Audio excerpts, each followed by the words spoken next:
Welcome to the channel.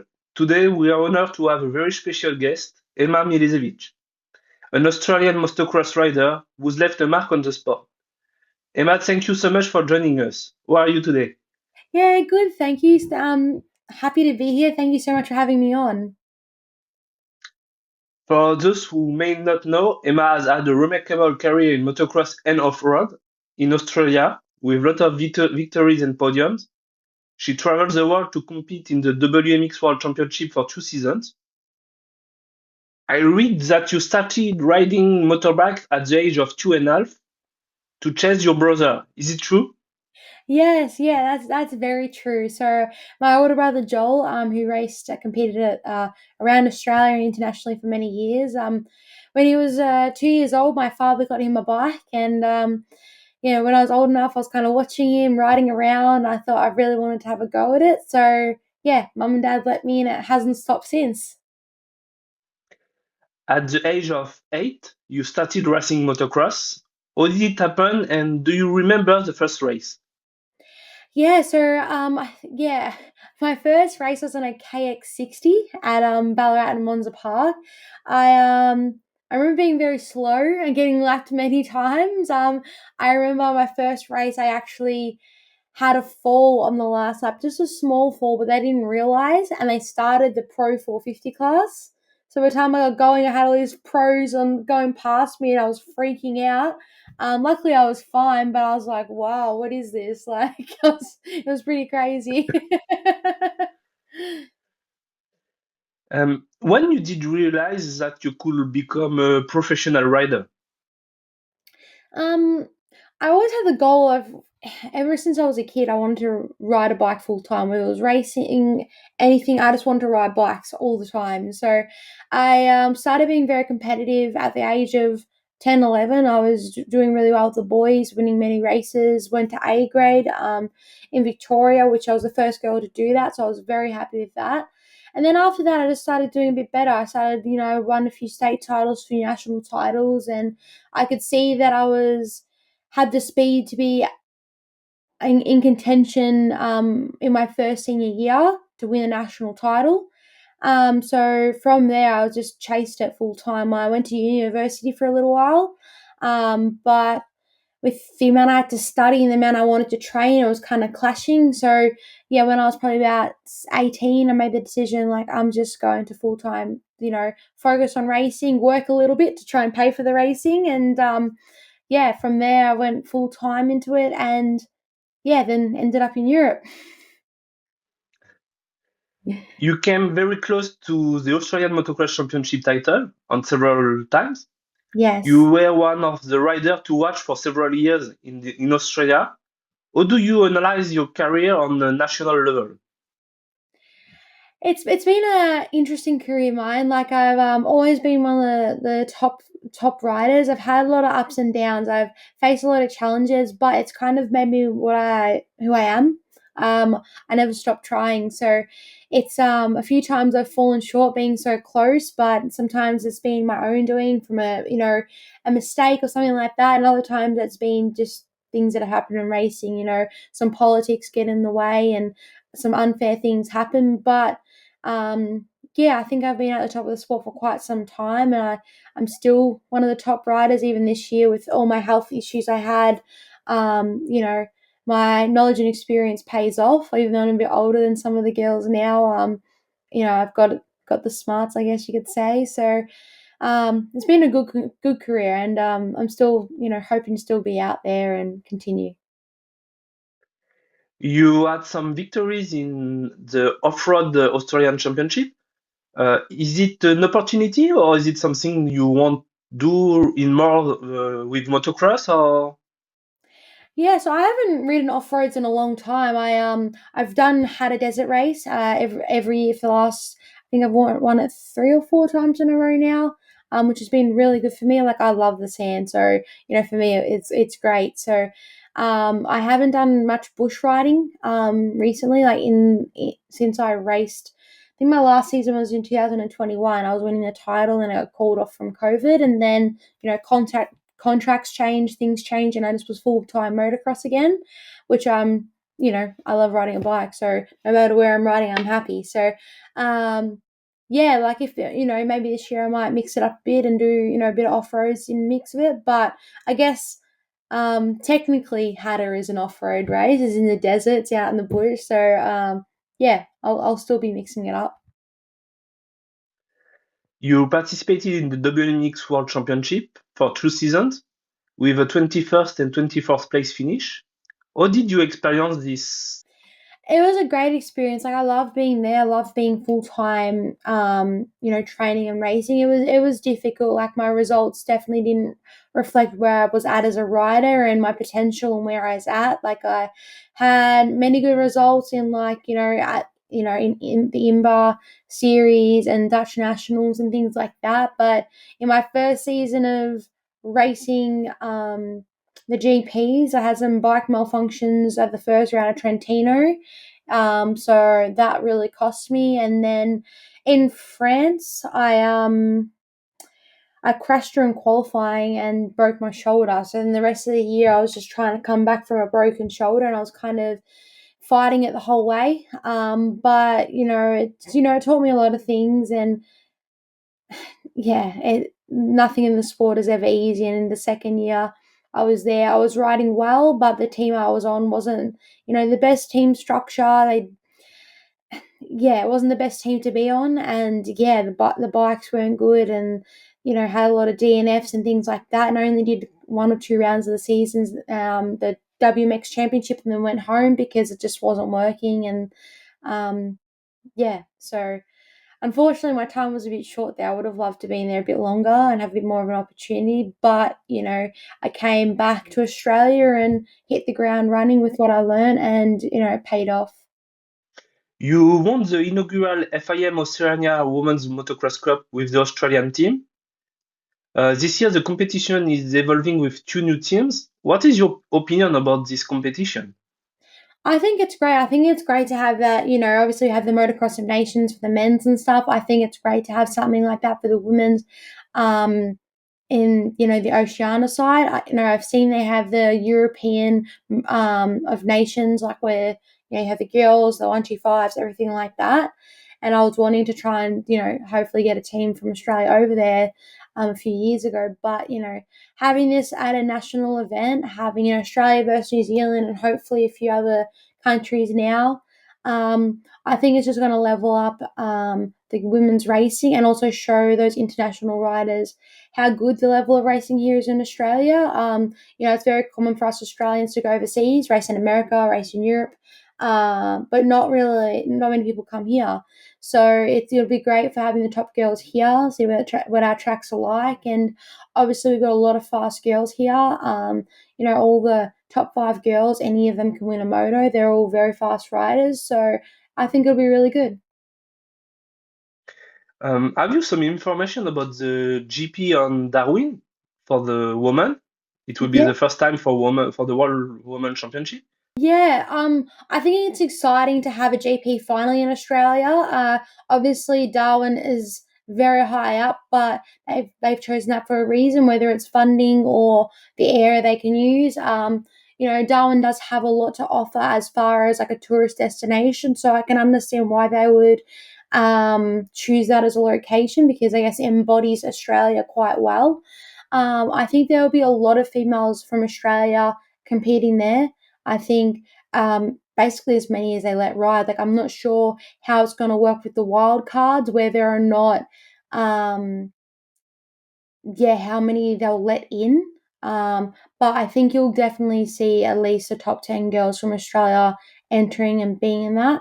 And even in the men's classes, you'll see a lot of wild cards in the, MX1, MX2. So MX2, MXGP class. EMX, actually, I probably won't have the EMX there, I assume, being international race like that. But I think it'll be really strong. I think apart from the travel, how far it is for the Europeans to get here, I think they'll love it. It'll be very hot, but they'll really like it. And I guess it's nice for the Australians not to have to go too far for once. Kind of, done a bit of a switch, and the Europeans can come here. But hopefully MXGP can support the female riders to come here, because obviously most female riders are privateers or on a self-funded program. So hopefully they can get the support to get here. Otherwise, it's going to be very difficult for them. With your experience, what is your opinion on the evolution of women's motocross? I think women's riders as a whole has definitely leveled up the you know, last decade. It's really stepped up. Everyone's, it's full time. Every female is full time now at that level. It's not like before where they're working so much and trying to ride. Like, you're seeing a lot more factory riders, even in Australia, the last 5 years, from when I was the first, female factory rider to now having multiple females that are factory riders. It's really stepping up. Um, and with regards to, not many females in Australia doing the GPs, I think it comes down to support. Like, I know I wanted to do the GPs, but, Honda Australia and Honda Europe aren't the same people. So it makes it very difficult when I was riding for Honda. And, when you're a professional rider, as you would know, you have contracts. So if, say Charlie or myself or any other females here that are contracted, if you have to do the Australia, you're contracted to race in Australia, they want, you to get titles to win and promote their brand, unless, it's not clashing the races and you can't do them. So, yeah, it's difficult, if say someone like Charlie or any of the girls were to go to Europe, they're probably not going to be on a paid ride. It's you have to kind of prove your worth first, and show them what you can do, and that's a hard step coming from Australia if you're doing it as your job, doing it full time, making some finance. Some people prefer the finance over the experience. I was a little bit the opposite in the sense of I'd rather, if even if I didn't get paid, if I could get a bike there, I'd be stoked just to be there because I love racing and that's exactly what I want to do. So it depends on the person, really. It depends on the person. So yeah, it's there's a lot to it. We have to speak about your decision. You recently announced your retirement. What led you to make that decision? So this mainly this past year, if not the last 2 years, I've been having a lot of health issues that really impacted my racing and my health in general. This year, I wasn't able to train much. I was every time I train once, I'd be in bed for a week, really ill. I wasn't able to eat food properly. I wasn't sleeping properly. Like, I had a lot of problems in my body. I think from training for a number of years and a few injuries and a few things that have happened, my body just kind of said no more. So the plan was just to step away from racing for one season, just to let my body heal, because by the end of the season, the last few rounds, I was just trying to survive. I wasn't riding properly. I wasn't riding like myself. I only put this year, I only put, 30, 40 hours on a bike, where usually I'm 5 times more that. So, and it was a really hard year mentally for me, not racing and not riding properly, not training, knowing what I need to do and knowing what I was only able to do. Sorry. Um, sorry, my computer must have messed up. Um, yeah, knowing what I was should be doing and what I was able to do, it was really, really frustrating for me. And I got to the end of the season, there's no use me riding at 40, 50%, 60% on a good day. It's just frustrating because then people think that's your level. I think that's your speed. You've just gotten older, you've gotten slower. But it's just, my body wasn't good. So this year I'm trying to fix everything. I've got starting to work on my health. I got my knee fixed. I've had no ACL for 14 years now. So I thought, if I'm fixing my stomach, I'm fixing everything else too. So trying to come back in full health, and then see where that goes. Okay, you will let me know if you will are back on the motocross. Absolutely, and Um, I'm still planning to try and do yeah. some riding and training and everything like that. Like, I just picked up a new bike yesterday. I can't ride it yet, but I can start, making it all the way I want it. So I'm very excited to announce what I'll be riding soon. And yeah, it's going to be a fun year. Really fun. Own academy. Mhm. Now you created Empower. Tell us more about this great project. Yeah, so I'm really excited about that. It's basically a rebrand of my coaching. Now I can really focus on it.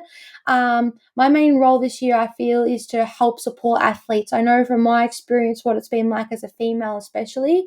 There's not that much support in a sense of what you should do for training or mentally or how to structure everything you're doing. So with Empower, I'm focusing on the holistic approach, like the well-being of the rider. So we do a lot of one-on-one coaching, group coaching, after-school coaching programs, online mentoring, race day mentoring, things just to support the rider as a whole. So I'm basically there as their friend to help them, support them mentally, and help guide them. Whether they're just starting and they don't know much about the sport and they need some help, or if they're a young athlete that's like, I want to go pro, just help them understand what that means, and working with their families to make that achievable for them. So not burning them out too early, you're not doing too much when they're young, but making sure they are putting the consistent work in, so when they go seniors, they're ready to come out firing, not like scratching their heads wondering what happened, why they're not fit enough, one, all that kind of stuff. So it's a great project. I'm really happy to be partnering with some great brands. Speaking in schools, things like that. Just really trying to educate people on the health of the riders, and enjoying it, enjoying sport, being out there, being active, and hopping on a bike. Is it something you think you created this because you think you need it in your career, or is it something you just like that at the end you say I have to do something in more for young girls, for young boys? Yeah, I think throughout my career, especially these last few years when I was having a lot of struggles, or even when I was in Europe, there's not that much guidance. So I felt like, you know, I definitely felt like I needed more guidance. And I think because, I was one of the first females in Australia to be doing it full time, I was kind of just making my own path, and it was, just kind of trying to find my way a lot. So I learned a lot from that. And I want to try and help others. And yeah, definitely it's something I'm passionate about. And it's something I feel like there's a gap, even with young boys as well. So, and I love helping people. I love, being around people, helping them. So, if I can help someone, I'm happy. So, yeah, it's definitely a bit of motivation behind it. Do you have any other project for this year? Um, Or yeah, so mainly with that, I'm supporting my husband as well with his racing, but I'm doing a few like cool little videos and little bike projects that will come out that I haven't shown just yet. But yeah, I got some cool builds like that. And some things that are currently in the works with different roles I might be doing to help the sport. So there's a few things that might come out in yeah, me being just more involved in the sport as much as I can. social network change the career of a rider because you need to have more visibility for sponsors. Yeah, I've noticed a big difference now from when I was younger. When I first started getting sponsors, it was, back in 2010, 2012, it was all based on your result. You won a title, you got support, you got, it was very result based, which was probably harder, but easier in some ways too. You're putting in the work, you'll get, rewarded. But now it's not always so simple. You can be a good rider. Obviously, if you're doing well, you're still going to get support, but not the same support as you might have. You might you're doing really well, but there's someone out there who has, hundreds of thousands of followers and they might get more support than you. So it's challenging. You have to be an athlete, but also think about yourself as a brand. But in saying that, it's helped me in the business aspect because you have to really think about it, how you're marketing it, and what you have to give to sponsors. It's a lot more about what you can offer people these days. And so it has been good. It's having that in my career has now helped me when I'm moving into the business side with Empower, thinking how am I going to structure it? So um, it's it's beneficial, but also difficult. The new structure of how social media is, it's can be very good, but also very difficult. What advice would you give to young riders, especially girls, who dream of following in your footsteps? Well, I guess there's a lot of advice you could give them, but I think the biggest thing would probably being persistent and just having belief in yourself. You know, you hear so many riders, Jeffrey Hurlings, Everts. Everyone's human. Nobody's some magical unicorn or some, god, anything like this. Everyone is a human like you and I. It's just who's willing to put in the work. So I think, the work always pays off, and just, giving him that reassurance that if you put in the work, it will pay off, and you have to believe in yourself, because if you don't believe in yourself, that's, the biggest issue. So I think just keep persisting, have high goals, have high dreams, and just keep pushing forward. You're never too old, you're never too small, never too young to chase something you want. And you can go for it. Just because you're a girl doesn't mean you can't do it. We have some fun and rapid questions. Yeah. Favorite motocross track? Oh, in Europe, I love the sand. I loved Burham. I loved even in France. What track was it? It was a ride park. I've blanked on the name, but basically anywhere in Netherlands with the sand, I loved it. Loved it. Yeah. Perfect. Yeah. Most memorable river? Um, Trying to think of the rivals. I've had a few in my time. I've had a few in Australia. But I had a lot of good battles overseas.